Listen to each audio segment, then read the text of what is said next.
Hi, everyone. Good afternoon and welcome to LIBOR's Wednesday webinar. We're so glad that you can join us today for a very, very special and timely program from Wall Street to your street. We have some distinguished guests with us today, moderated by someone who we know for a very long time. So that we don't miss anything, let me formally introduce them and then welcome them on behalf of LIBOR. We have with us Terry Gardner, who is a 29-year Wall Street veteran and a current partner at C.J. Lawrence. He serves as a client portfolio manager and is a strategic advisor in institutional research and wealth management sectors for his firm. As a longtime sector strategist, he was previously a #1 ranked strategist by the Wall Street Journal. So we welcome Terry. Jim Bopp is a long-time mortgage industry veteran and is currently the National Vice President of Renovation Lending at Planet Home Lending. He's long serving within the National MBA and was the father of the New York MBA chapter and currently serves as the New York ambassador to the National Association. Jim is very involved as a leader in legislative affairs in Albany on matters affecting our industry, and we welcome Jim. Our good friend Andy Thaw is Senior Vice President of National Renovation Lending for Jet Direct Mortgage and is also a member of LIBOR and an instructor and curriculum development core group. So I turn it over to Andy, and I welcome all our guests who will moderate.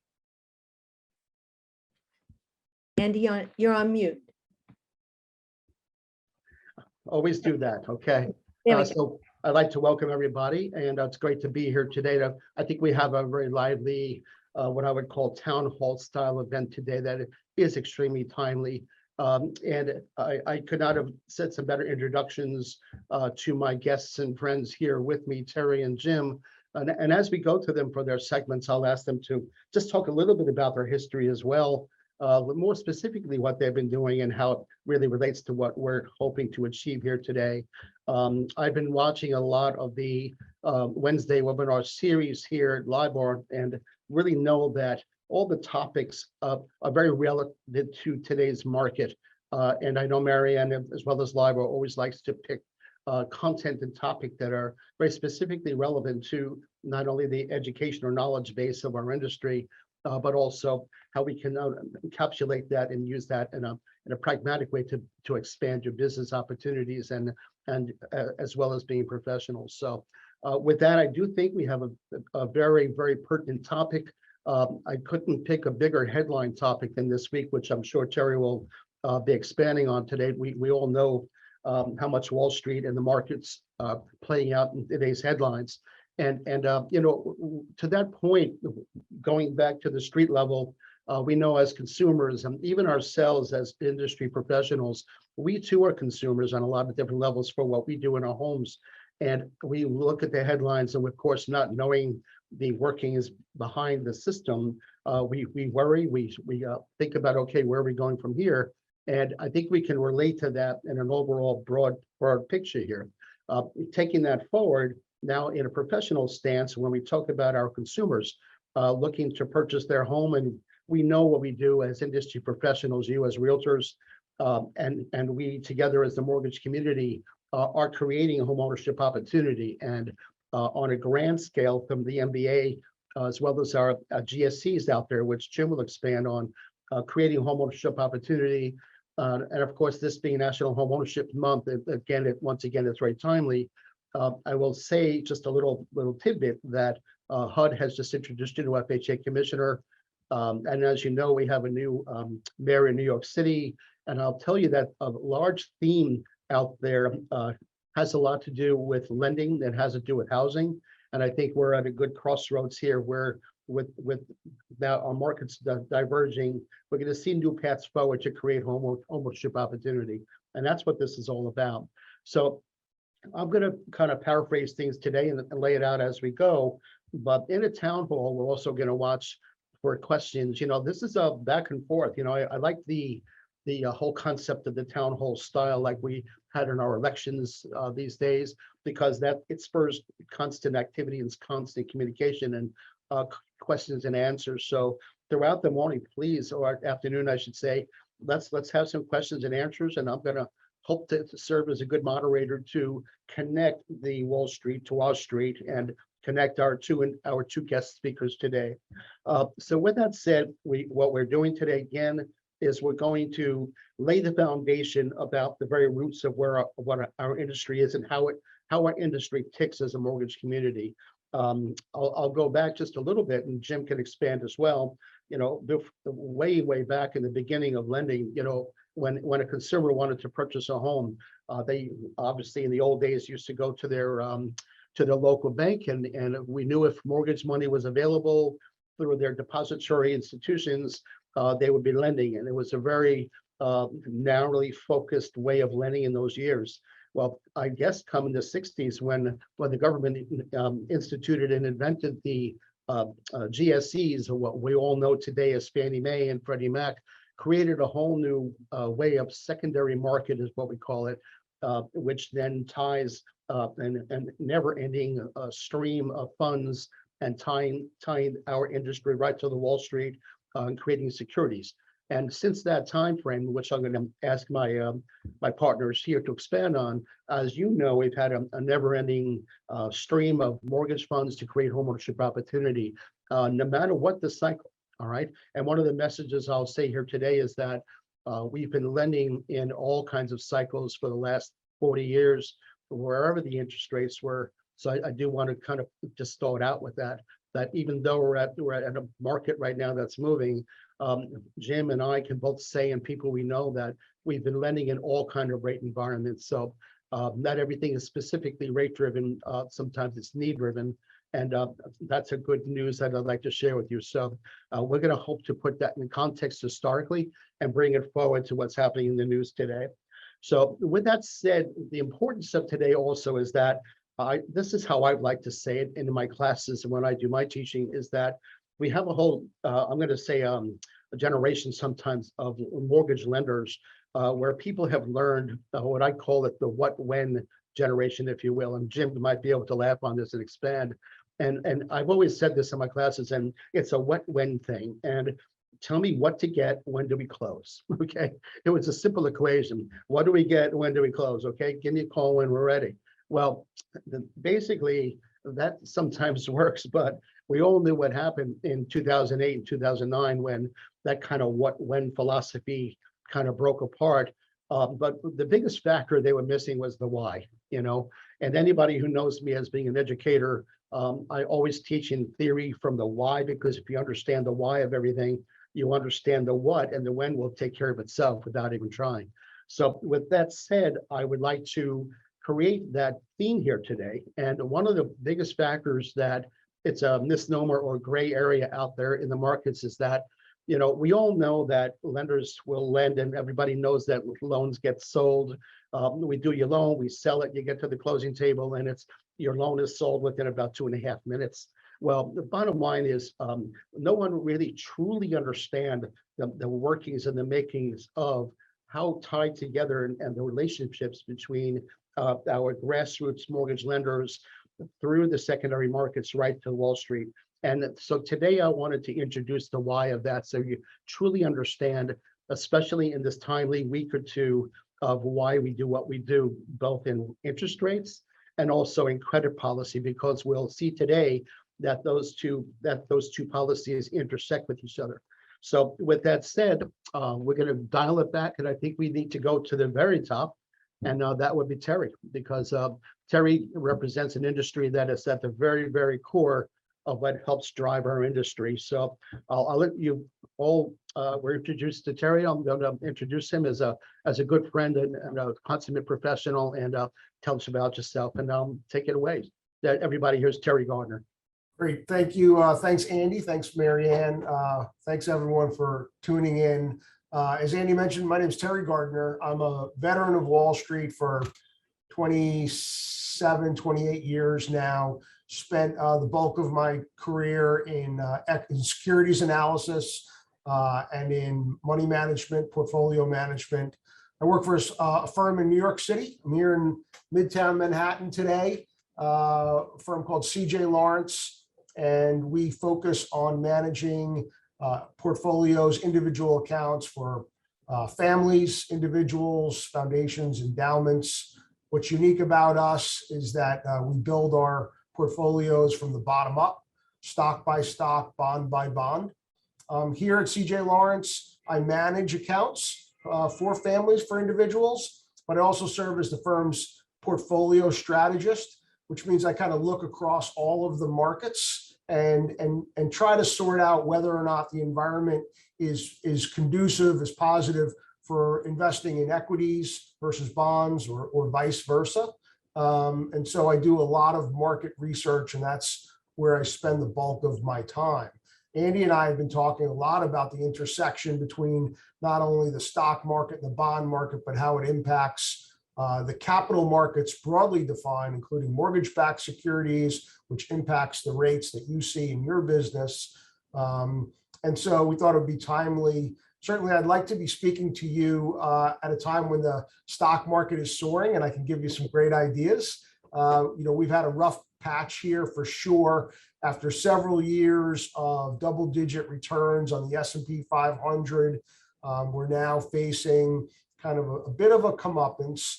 And many would ask, well, why is that? Why now? Why at the turn of the year have we seen this kind of change in psychology and change in the outlook for the markets? And I think if I take a step back to kind of my world, which primarily is equities, a couple of things that we really focus on are earnings, corporate earnings, earnings across corporate America, and interest rates. So if you try to boil down the two major valuation factors that determine stock prices in the capital markets, interest rates and earnings. I'll leave the outlook for earnings to the side for a second, but as we all know, the outlook for interest rates has changed pretty dramatically, right? And if you've come into this business in the last couple of years, you've not seen this before. And frankly, if for someone like myself, who's been in the business for 25 plus years, we haven't seen as rapid a change as we're seeing now. And that's what's causing a little bit of volatility and uncertainty in the markets, is the pace of change.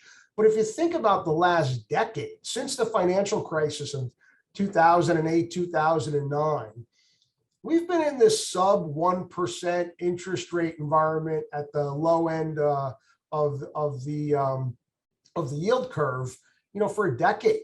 We've had 10-year Treasury yields below 50 bips, for a number of years, and off which are priced mortgages, right? So we've all benefited from, whether we were buying a home and financing that purchase, to refinancing, to your business where there was a great appetite for loans. And now we're having a bit of a digestion as we shift towards higher rates, higher from where we've been, but not higher historically, as the Fed at the lower end of the yield curve tries to tamp down on inflation, right? So the biggest challenge in our economy today is runaway inflation. We're all seeing it at the pump, at the supermarket, and even in just some, if you bought a washing machine and dryer, everything is more expensive than it's been over the past decade by 8, 9, 10%. And that can cause real challenges for consumers on a longer term basis. So the Fed's got to step in here and tamp down demand. And they tamp down demand in the economy by making credit tighter, by raising interest rates and making it harder for you and me to get loans and source loans. And so the demand quotient of the supply-demand balance is tamped down. I think it's a fascinating time, because we're coming out of this COVID period where demand has surged as the economies have reopened, And now the Fed's trying to come in on top of it, right? At the same time, supply chains are gunked up, to use a standard term for gears, right? And we're not seeing goods coming to market at the pace that we have historically. So I think it's going to be an interesting confluence as the Fed tries to tamp down demand and supply comes back on the market, where we're going to be in a year from now. But to the nearer term, and we're going to get a Fed rate decision this afternoon to see whether they're going to raise the Fed funds rate, off which other rates are priced, by 50 basis points or 75. There's been a lot of speculation in the last week whether or not they'd go 75 basis points after the Fed chair had previously said that was not something on the table. Right now, as I look into the market today, the 10-year Treasury is kind of steady state. But the 10-year Treasury, if we were having this call just 2 or 3 weeks ago, was at about 2.75%, and is now, as of this morning, at 3.4. So, which goes back to my earlier comment, is this digestion period caused by this rapid movement in rates. And I'm sure you're seeing it in your markets as you're trying to put loans on the books. Where rates are and where rates are going has got to be challenging. It is. Terry, let me jump in for a moment. Yeah. Because we'll go back to that, and I want to tie Jim a little bit for a moment. So to expand on that, you said something interesting, and I'd like to get a little conversation as we continue forward. One of the things I picked up on quickly, I would love to know more about that back market. As an originating lender, I don't have that as much experience on the back end, what we call secondary markets, and Jim has played a bigger role in the secondaries, whereby you said something interesting, whereby the speculation, all right, that's been happening for like the last week about what the Feds are going to do this afternoon. Maybe we should have made this 3 o'clock today instead of right now, or maybe we should all come back at 3 o'clock. But maybe you give me a call if you don't mind. But let me ask you a question, and Jim, I'll ask you to maybe jump in on this too. Is that in that speculation period, do you find that it's almost like they set the tone to take a barometer within that week almost? And Jim, do you find that what Terry is saying, whereby the markets, your markets, and the way it translates to us, have possibly adjusted ahead of time, so that depending on what's said, it might be an easy much more, or maybe it's already built in and then we're not going to see the movement? What do you think about the whole speculation? Yeah, Terry said something really good, which is an observation. So I'm with Planet Home Lending. We buy loans from other banks and credit unions. We have more independent mortgage bankers. We don't do business with mortgage brokers, but we're obviously in the secondary market every day. I think the challenge has been, as Terry said, this has climbed so fast. People were not ready for this. From street level, Andy, back at the origination shops, to rate sheets, and Wall Street's always trying to decide, because I get a lot of calls. Your pricing is not good enough. I'm not making enough premium. I'm like, well, the market hasn't agreed we're going full time to 6%. Now we might go to 6 or 7%, but the market doesn't want to pay up for mortgage servicing rights just to have them run off the books. So the guys that do this for a living, similar to Terry, I don't know what their blood pressure is, but I wouldn't want to do it. I think a lot of the rate charts look like my blood pressure anyways, but I don't think anyone has experienced this kind of rate environment since 2007-8. I'm looking at a slide that the MBA gave us at the New York Mortgage Bankers, and the woman who was quoting the economist from the MBA said they kept saying more rate hikes, and then the members were coming back, well, how many, how fast? So they literally changed. She made a joke about it at the conference. They decided to go with new language, and it was many more rate hikes in 2022. They got rid of the speculation, half, 3/4, full point. What's it going to take to tamp it down? So when this happens, if loan officers are, I'm not going to say asleep at the switch, but they can get caught not having the rate they qualified their borrower for Sure. in an afternoon. So last Friday, get an email from one of my customers. He goes, "This pricing can't be right." I'm like, "Did you see what happened on Wall Street today?" I mean, and some places suspended rate sheets because they're always trying to fit, we're always trying to, as a big mortgage servicer, and I think we're in the 55 billion range. We're not trying to overpay for servicing rates. And if we pay up at those higher rate tranches, the loan officer intuitively thinks, well, there's more premium the higher I go up. Well, that's not so yet because the market hasn't gotten comfortable that we're going to continue to go up. MBA is making some projections, and that was last week on Wednesday, same exact day. And I think, like you're saying, Andy, we should have had this meeting at 3:30 or something because they were predicting that this is going to be tamped down. I don't think it is. And I don't either. Yeah. so some of the slides they shared with us, which I can't share them, they're not my slides, but really the one that got me was how much these rate increases increase a homeowner's mortgage payment. And this is the United States of America. We may not be the most prolific savers in the world. We like to live on 30-year fixed rate mortgages. So the median mortgage payment has gone from, I would say, July of 2020 to January of 21 had only ticked up from about $1,374 at that point. But now the average industry mortgage payment's $2,000, 2017. So that saps a lot of buying power, and that saps loan officers having to maybe go back and try to renegotiate an offer or go look for another property that's 100,000 cheaper or whatever it turns out to be. And you combine it with the gas prices and the payment increases, I think borrowers are a little jittery to get in there, Right. at 6 and 7%. Okay, Jim, so I definitely can see where the correlation is tying here, and I'm going to circle back to that when you talk a little bit further about the industry. It's funny you mentioned those numbers because it sounds like some of our real estate taxes instead of actual payments. So it's interesting with the way the markets are nationally. But I think the biggest issue here is, as Terry said, I like to circle back to Terry, is that it's not necessarily the movement, but it's the fast approach, the fast movement. And that's when everybody's going to sit tight. And that's what Jim is saying, is that the sources where I'm going to, as an originating bank, look to my markets to see how do I price loans.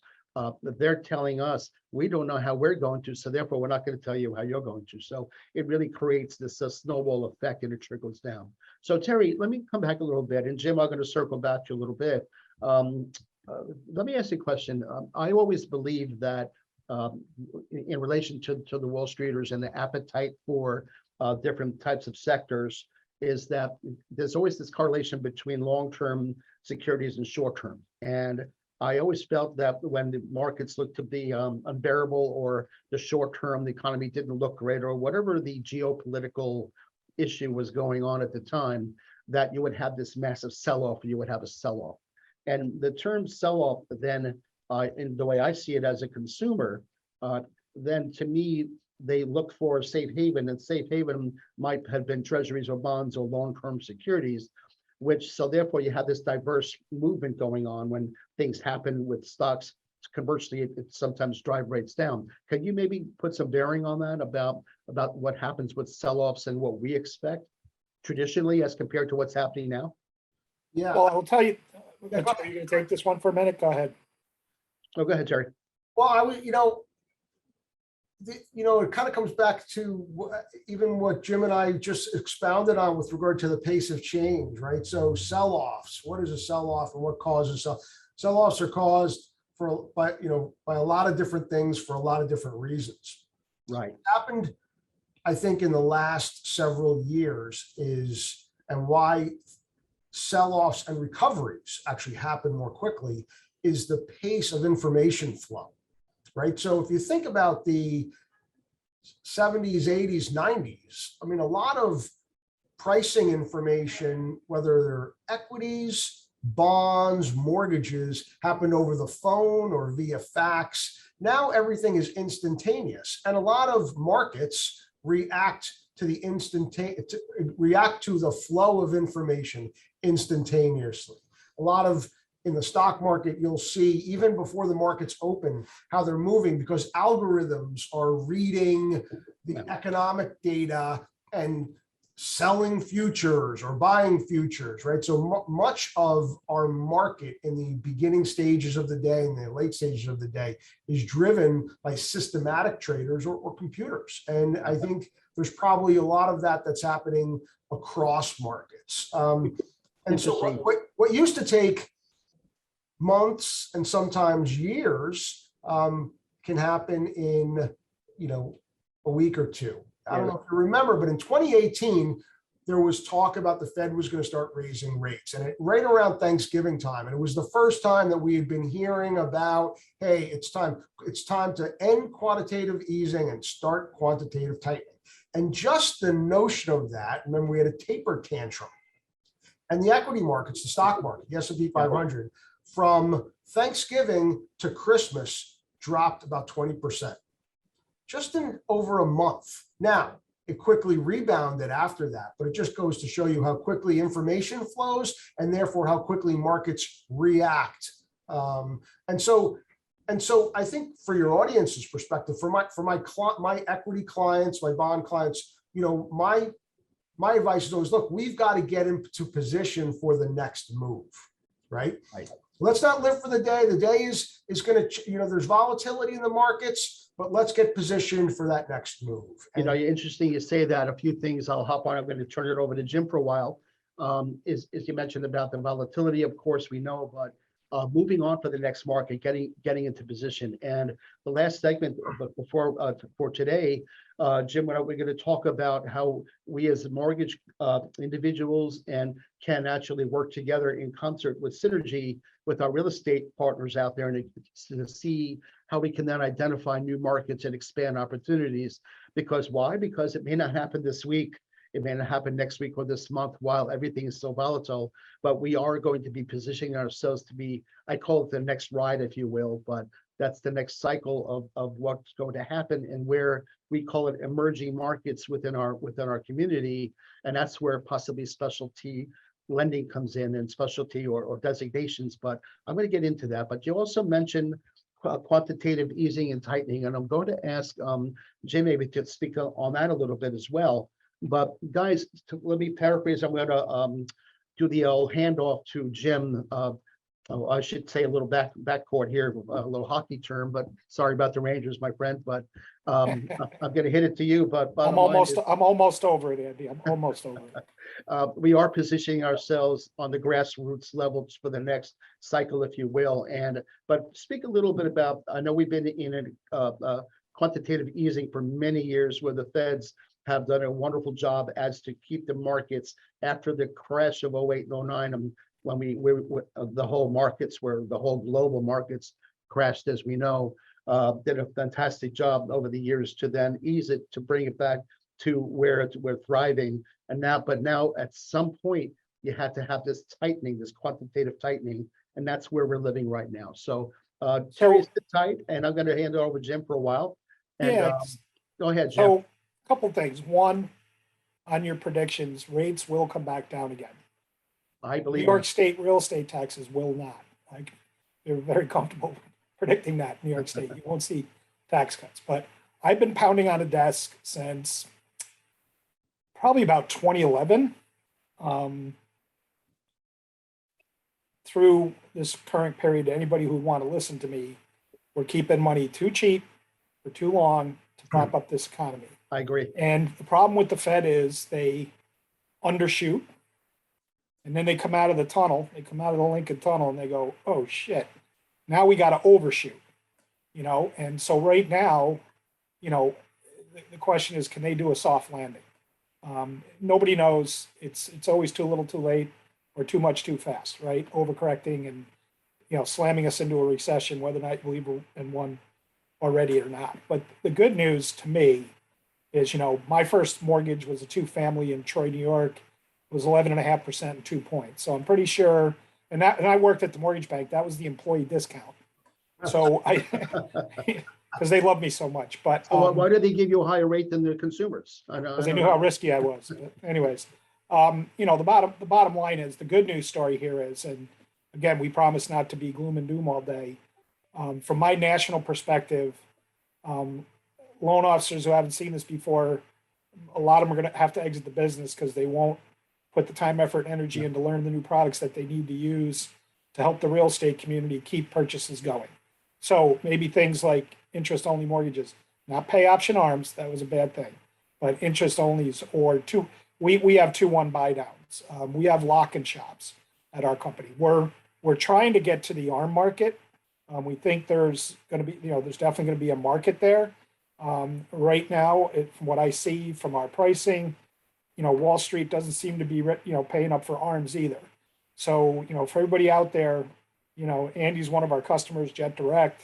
We get a rate sheet to his capital markets desk every morning.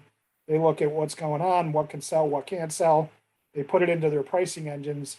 And when loan officers pull up loan types and try to price it out, if they can't hit the company's minimum margin, then that's you can't write that loan. So whatever their house pack is means nothing to me. I don't get involved in that. But I will say, if we see some premium in arms, I think you'll see people go to that, which will keep that initial 1, 2, or 3 year payment down. Maybe we'll do a 5-1, 7-1 arm, and it'll at least get people into the house to ride out these supply chain issues.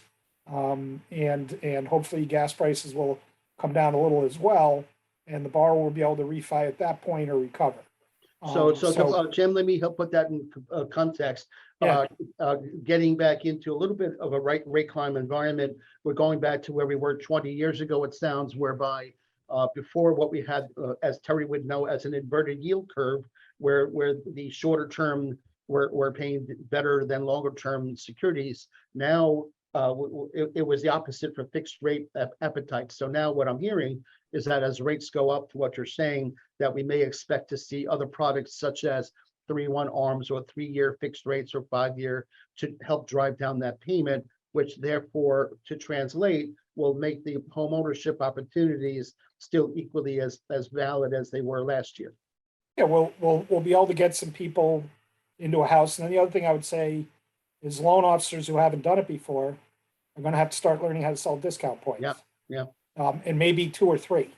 No, I see that. To kick in the premium on top of the pricing going out to make the deal work for the mortgage banker. The cost to originate a loan and get it to closing for a mortgage banker in New York State right now is $10,700. Yeah. So if you own a mortgage company, that's your, if you're efficient and you're good and you're at the industry average, you can get a loan put together for 10.7. So you got to have some premium in there, and that's not including paying the LO. So, again, we're working through this period, and one of the things I experience at my desk is people again go, "Why aren't you paying up way more for a 6?" And I'm like, "Well, because we don't know if it's going to run off our books in 7, 12, 15 months, and we're going to have duration issues."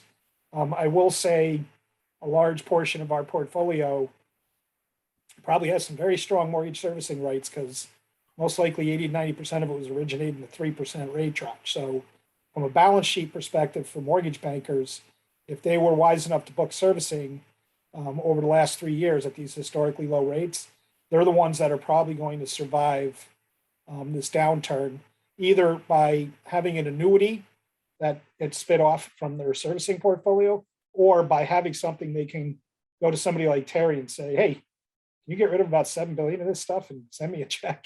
Because I need to rebalance my balance sheet. My warehouse bankers are giving me a hard time. So let me put in context, and I'm going to ask you a question about the MBA's forecast a bit. And I have an interesting take of what we're going to do next, and that is to putting a kind of paraphrase from how it affects us as well, is that understanding is everybody knows loans get sold. And when the lender gets paid for that loan, it's because the actual value in that loan, the way it's securitized, is in the long-term holding of the portfolio. So that's where I guess Terry could expand, the time value of money comes to play, in that what is the appetite for these securities, so that when we sell loans to Jim's company or other companies, and they pool them together, which we're going to talk about. I have some slides to share, Jim, for you and I. Yep. What's the appetite for the purchase of that? Because the secondary markets don't know what the actual value of that security will be in the long run for the appetite of where Wall Streeters are looking at it. And there may not be at all. All right. So that's part of what's driving this uncertainty right now. But I do believe, again, this is understanding what's happening, not necessarily that we're not heading into a good mode, because I agree with Jim. I do believe rates are going to come down a bit, but I do believe also at some point we're going to go up. But I think that's a good thing overall for the economy. I really do. And Jim, I'm older than you. So my first interest rate on my first house was 17%. Slightly. 17% was my first interest rate. And when I got in this business, I'll share with my realtors here, who I may know out there for a long time, is that when I was originating loans, we were in the double digits, 11, 12% markets.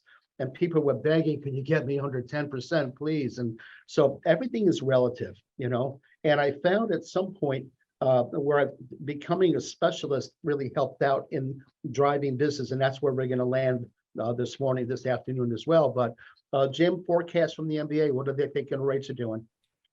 Jim Cramer, come on, Jim Cramer.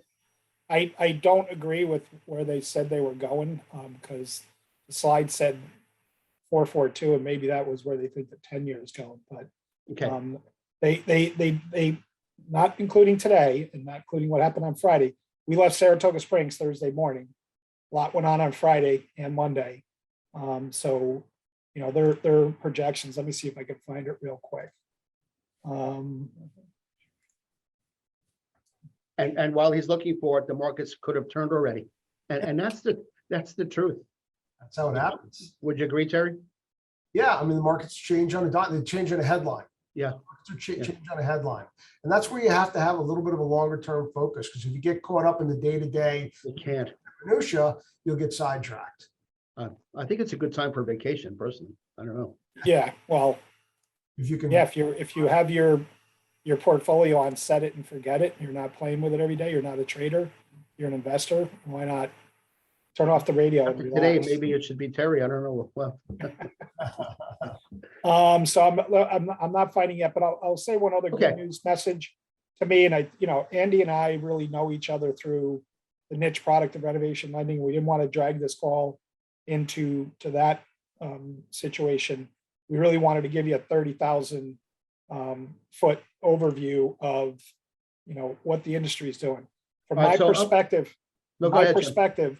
a lot of companies now unintentionally have the time and the bandwidth to look at new products, bring on new products, roll them out, Yeah. and get them out to you guys as realtors and say, hey, we think this is going to help you sell some more homes.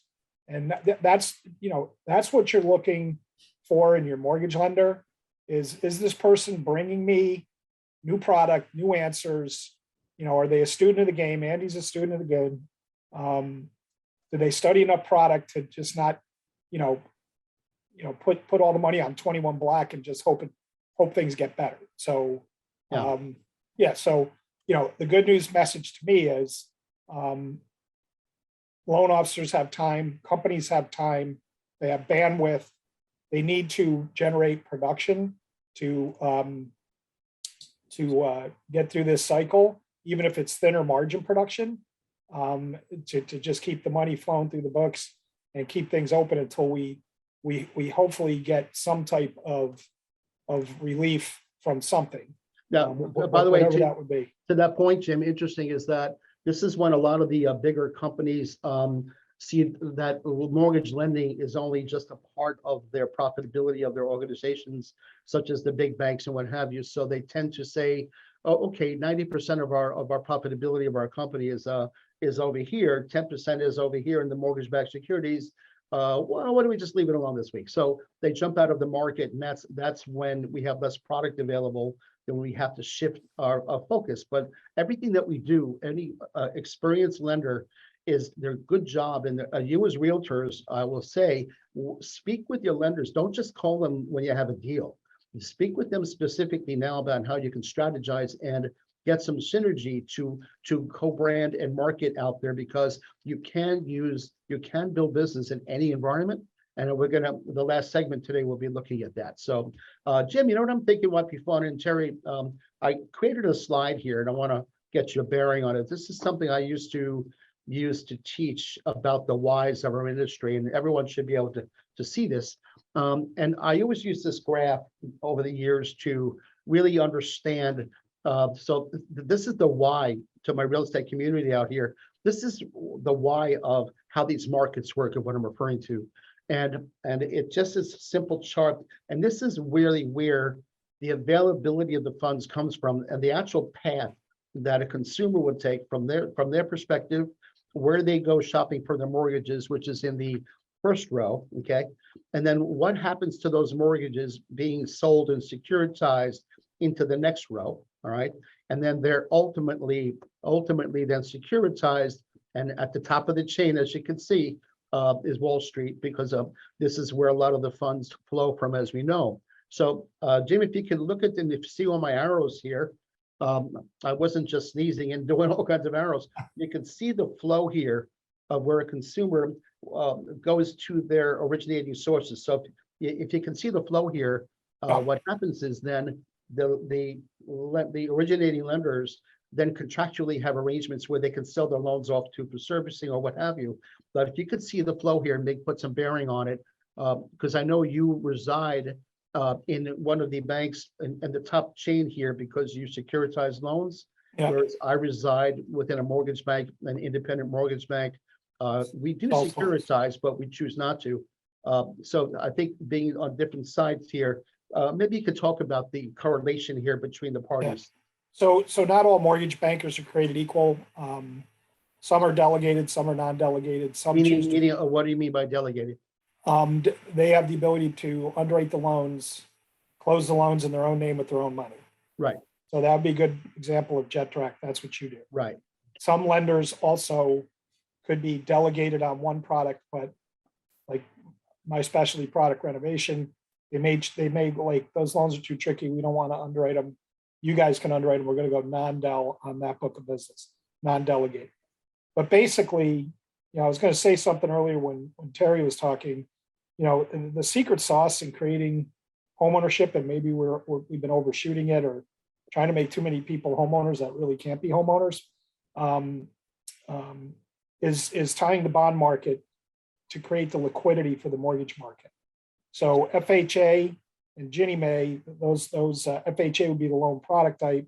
Ginnie Mae would be the Ginnie Mae bond, the securitization type. Andy puts in here PMI on a Ginnie Mae loan and an FHA loan. You're going to have FHA be the insurer of that loan.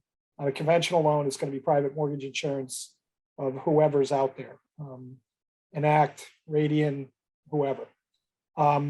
So some independent mortgage bankers do sell direct to the agencies, but they're not Ginnie Mae issuers. So Terry, I don't know what it takes to get the SEC and Ginnie Mae to grant you the ability to issue bonds, but I'm sure the financial review is quite strenuous. Matter of fact, I know it is. So some people will be Ginnie Mae issuers, and they will issue their own Ginnie Mae bonds, and then they wouldn't sell them in through us. But and then some sellers may take a product like Fannie Mae, maybe not pool it, but do it as a single loan sale through the cash window, or they can sell it to somebody like us or others who are aggregators for Fannie, Freddie, VA, USDA, things like that. All right, so Jim, let me just jump in if you don't mind. Yeah, go ahead. So bottom line is we have our home buyers who choose the source of where they would like to do business, and you as realtors have your relationships where you're getting your loans done for that. And we know we have our first line of defense, if I will, meaning that the choices are for commercial banks and savings and loans and independent mortgage bankers such as ours. And we all know Contours out there, and all the different players that are out there. Buyers can choose credit unions and also mortgage brokers. Now we know mortgage brokers, as Jim said, are not empowered to make loans. they arrange for loans. Okay, so therefore, they typically then will then place their loans with sources such as credit unions or mortgage banks, but also portfolio and hedge fund lenders, which I'll get into in a moment. So what I'm trying to say here is that, as you can see by my arrows here, there's a lot of choices for consumers. Then what happens is, and Jim, I'm going to have you jump back in a moment, because that's where you reside. Now, I'll give you, for instance, I'm an independent mortgage banker, and in order for us to do our business, we have to do a number of things. One is we have to have a warehouse, a line of funds, meaning a big credit card for us to lend, whether it's $20 million or $50 million or whatever that may be, so that when we originate the loan and everybody out there knows it gets sold, we then, by virtue of these arrows, would contractually, yearly, have relationships with whether Fannie Mae or Freddie Mac or other banks such as Chase or Citibank or whoever it may be, credit unions, Planet Home Lending, which of course is where Jim is, and also a big myriad of different portfolio and hedge funds, which are now funding a lot of what we call non-QM loans. We used to call them subprime loans in the old days. You know, if you remember in the original subprime loans, when your bank said no, Champion said yes. You know, if you remember those days, that was the advent of all the hedge funds coming in to create securities that did different things. So what happens is they agree to purchase our loans based on whatever terms they set out and set down to us by way of guidelines. That's where the guidelines come in. And the guidelines that Fannie Mae create and Freddie Mac over here in FHA, et cetera, are all based on risk and risk pricing and risk-based lending, so that it's time proven. And they're the ones telling us, give us a loan like this, we'll purchase it from you. Why? Because they're going to securitize it, which Jim will want you to jump in on how that all works. Why? Because the Wall Streeters are then going to have an appetite to buy our securities. And that's the chain. That's following the money of how this whole thing transpires.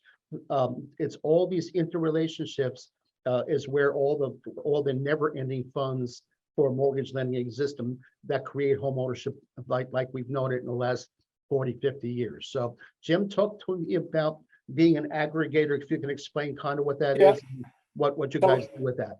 So I'm not the capital markets guy or the lock desk, but I can tell you basically, let's just say we put out a price on 4.5. We know we got 100 million of locks that day at that particular rate tranche. We start looking at how long those loans are locked for to be delivered to us. And then they can be locked either on best efforts or mandatory execution. Now, on a mandatory execution, they can explain, if I lock a loan with you, a one loan on what we call a flow basis, meaning individual loan at a time. All right, and we have our pricing. You purchase a loan from me at 4.5%. Now, you mentioned a tranche, which is, of course, what we just spoke about. But then you securitize them with other loans of maybe create a pool of maybe 50 million or 100 million at a time. I don't know how big they make them. Or 10 million. I would imagine they're 3 to 10 minimum, but Okay. no, that's not my thing. And then some loans, like I said, you can put through the cash window to Fannie or Freddie. And then Terry, being representing the Wall Street community, then traders out there in that segment of the markets would then be at the desks looking for those pools that were created for mortgage-backed securities. Any thoughts on that? Yeah, I mean, that was a huge business that actually, unfortunately helped contribute to the financial crisis in 07, 08, just because the credit quality behind those securities wasn't what everyone thought it was. But it's a very big business on Wall Street, because when you think about the search for yield and the challenges that investors have had in getting yield and getting interest over the last decade with rates so low, the place where they really looked for that yield was the mortgage-backed securities business. Yeah. Tremendous market. So as you can see, the flow from the consumer right to Wall Street, from your street to Wall Street, this is really the mechanics of what really helped to drive our industry, and the changing guidelines, which Jim and I'm gonna leave Jim to talk at the end here, talking about specialty products. Of course, new and true to my heart. you're going to see where we're going to then follow the flow of where the markets are heading and identify these emerging markets, how you as realtors can then work with your mortgage lending community to help drive business. And that's where we're heading here. So with that said, Jim, I think you understand kind of what we're going with here. Yeah, so the other big driver, at least in my business, and you know, I stick to the renovation specialty here.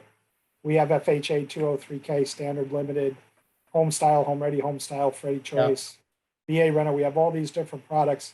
They're all really pretty popular right now because they're helping to fix the other problem we have, which is inventory. So I think due to the lack of new construction inventory, especially in a state like New York, you know, you need to tap into the existing inventory. And so, you know, I would urge you on the phone, if you look at your listings and you have one that's been out there 60, 90 days, there's probably something that's not right about that house. And it's not going to sell unless somebody comes in with a cash offer and is willing to take their own cash and fix up the house. So the big product Andy and I represent every day is all based off the as completed value, not the current value. So that's, you know, I've been doing this. Andy knows. I saw my first 203K in 86. I met Andy in 96. I've pretty much been in the construction rental space the whole time. I've never seen anything like what's going on since the first week of January this year in terms of everyone trying to figure out and learn how to put together a renovation loan and use it to keep getting some real estate closing. Yeah, We got a purchase or a refi, doesn't matter. I'm definitely going to open the stage on that with the last slide that we do because it's important. We're going to set out really where we can drive business just like that here. And let me say one more thing, Andy, about the agencies. The other thing you're seeing the agencies do, and Andy said I'm heavily involved in New York politics, which I am. They have duty to serve requirements. And, you know, two of the things they've done to go after was a couple things. One is manufactured housing as affordable housing. And then the other big one is ADUs to make housing more affordable. Now, I do know down on Long Island, they wanted to, Governor Hochul wanted to make a statewide rule that any municipality had to allow for ADUs because it was part of the affordable housing solution. A lot of municipalities, including some on Long Island, said, no, we control our building codes. We control what we do. You're not, you know, Albany, New York is not telling us we must put ADUs in our neighborhoods. So I think we're going to see that play out a little bit. I can tell you in California, they're going hog wild with ADUs and creative programs. And to be honest, some of these agencies maybe lack a little street level knowledge. They're doing some things out in California that are very problematic, like splitting parcels and building from the ground up with, you know, it. So, you know, again, we have bandwidth. Everybody wants to bring you guys more programs and products. So, you know, we'll be figuring out. I answer quite a bit of questions on accessory dwelling units. Yeah, by the way, just, you know, Jim, All 50 states. To that point, for instance, the town of Brookhaven here on Long Island has such a specific thing whereby people can create auxiliary apartments and actually have them legalized to whether for rental income and or for family purposes. So it is town-wide, and there has been an impetus to not necessarily legalize, but more identify auxiliary apartments because they like to know what's there. So that is an issue here on Long Island as well that we're going to see play out. But either way, depending on where it goes, our industry then responds and creates the actual product necessary to work within that new environment that's given to us. You know, bottom line. And so, Freddie Mac just came out earlier last week, and they're enhancing the ability to use ADU income. Oh yeah, it's part of the income qualification. So yeah, that may be a solution for some homes. So all right, as so an example to sum up a lot here, if you notice here, okay, so where are we going? You know, we've identified that how our markets react from on the grassroots to the national players such as Jim's company, how we get securitized loans, and really where our guidelines come from, and where most important, where the source of financing comes from, ultimately to drive our industry, and of course that being Wall Street. So where are our markets now? I will tell you again, having lent in every rate environment there is, not everything is rate driven, it's need driven. And I agree with what Terry was saying, is that there's still an appetite, a huge appetite for home ownership. And we all know that by the scores of people lining up for every listing that comes out. And even though that maybe that frenzy might be calming down a little bit because of the supply and demand, as Terry was mentioning, it's the same in this market. I think people chase the top when it comes to value for their homes to sell. And I think people chase the bottom when it comes to interest rates that they're going to get for their new homeowner, home purchase. And when things start coming down here and coming up here on rates, then everybody who is chasing the top and the bottom, they get into the game, and that's what's going to shift I believe, the supply and demand issue on our grassroots. Terry, would you agree to something of that nature? It's simplistic, but what do you think? Yeah, no, I think you're right, Andy. I think we're going to reach a point of equilibrium, right? There have been those who've been holding out on home prices, and those holding out on, and those that have been waiting for low rates to stay are now, going to hop off the fence because they got to move quickly before things go higher. And the same thing with home prices. Yeah. If you felt you missed the peak, you may be more encouraged to, lower your price and get a trade. And so, we're probably going to compress somewhere in the middle. Yeah. So Jim, check out this slide here where we're talking about. I want to see the one where you point to Terry's office. Where's that one? Oh, that was over here. I'm just kidding. There he is. There it is.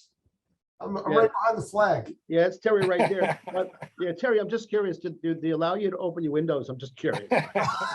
No, in fact, we're not allowed to open windows. So I asked Andy this morning. I said, is he under possibility or suspicion of jumping, or is everything okay? no, not at all. Not at all. So basically, Jim, we're on the right side. Our real estate community is on the left side, and as you can see, our new emerging products and renovation lending at the top. As you can see, where it plays out to my realty partners in that. How are you going to drive business? And that is that things like renovation lending, for instance, I've been preaching this forever. As a matter of fact, I do have my class tomorrow. I don't mind saying it. My Success with 203K class on LIBOR tomorrow. Is that how do you build business using this product? Lending products can help real estate target market, as I've said here, to go after specialties. So in these markets of uncertainty, looking for opportunity and looking for emerging markets, this could be the time to take a pause and a breather. First of all, to attend some education webinars, and that's why we're here today. We're glad you joined us. But you really, sometimes a light bulb goes off in these moments where you may decide to become a specialist, not a generalist, or at least add a component to your market plan. And that is where you can use target marketing more specifically by using renovation lending and target market towards the REOs and TLC properties, okay? Undervalued homes, more so than they should be, by using renovation products. REOs, guess what? There are hundreds of properties out there in the REO community and inventory that you may not have been thinking about. That's what I've been preaching, so that you can use lending as a methodology to then target market and go after your designations. For instance, we have reverse for purchases to maybe work specifically with the seniors. All right, become specialists in that arena. You might want to use the VA loan product to help target towards veterans. These are communities of people that look for home ownership, and you create beautiful forms of relationships within these communities, and while building business all along. Everybody knows me as being a rental lender, and how inextricably tied I was with the HUD community going back, I don't know, gosh, close to 30 years. And why is that? Because we found a specialty product that I was able to then tie together specifically to HUD homes or Fannie Mae properties or REOs or TLC. But what were we doing? We were creating affordable home ownership opportunities in a way very specific or different than your regular average type of home ownership. And that's what Jim has been preaching for 30, however long you're doing this, Jim, as well. Whatever your specialty may be, my suggestion is take the breather, maybe get another designation, but consider maybe expanding your markets into a target that you may not have thought about before. I love the idea about cause marketing to build business. There's a huge amount of causes within our communities too that you can be involved with, and we're community-based lenders and your community-based realtors. What better way to work with the community than something of a cause? As you know, I'm a 203K specialist, so I've been wanting to get off the ground something called 203 Canine, because we love dogs, and come get a cause marketing for 203 Canine. I think it could be a great thing. But the bottom line is lenders here, if you follow my little arrow stuff, okay, can help you create markets that you might not have thought about by using the lending product, not necessarily to show up to take a deal, but help make a deal. And I really think it's as simplistic as that, but I do greatly believe in that. So this really helps tie together. We're getting towards the end here. I think we've hopefully tied together the understanding of what drives this, how this whole thing was created, and really where we're at right now. But the good news, as far as I'm concerned, any of us in the industry together for so long, yeah, we may be a little uptight this week or what have you, but we do know that the cycle's around the bend, and we do know that the markets are going to be there. May not be the same, but it's okay, because there's nothing wrong with taking a breather, reinventing yourself, looking at the markets, and the light bulb's going to go on. You know, I think you have to reset, and I think that's where we're at right now. So why don't we do this? I'm going to stop my share, and I'm going to open up here. I don't see a chat thing, but I do see a Q&A thing or a raise a hand thing. I'd love to hear any thoughts out there or questions. We have a nice audience out there I can see, and if there are any questions for any of us, for Jerry, for Jim, for myself, why don't we do that now? If not, that's okay too. I know I'm going to call Terry this afternoon at 3 o'clock after the feds meet. But do we have any questions that you'd like discussed or answered, or specifically what we talked about today? Marianne, do you have any thoughts or you would like to share at this time? Very, let's see if I can get on camera here. Very informative, really great. I hope our listeners got so much from it. I see, we had a good turnout, encouraging. We're waiting to see what happens this afternoon for sure. Yeah. But, I do believe that still the market is so vibrant out there. And when people are ready to buy, they're ready to buy. And, people who have been thinking, and as Terry said, the fence sitters will make a move now. So I believe that. Yeah. Yeah. I do. believe that. I think it was so informative, and I thank everyone for being here. We did record it, and we have such a great response from the members who couldn't make it today, but they'll go back and replay it. So I thank everyone for being here, and I hope our paths cross again. Thank you, guys. And again, I think everyone's Thanks for having us. Yeah, I'd like to invite you Wallstreet is back. really close to us, so Mhm. they really help drive the path of what we take. So thank you, everybody. I'm glad I had a great time today, and I'd like to thank my my friends and professionals here for joining us, and hope to see everybody soon. Thank you. Okay. Thanks, Andy. Thanks for the opportunity. Thanks for the invite.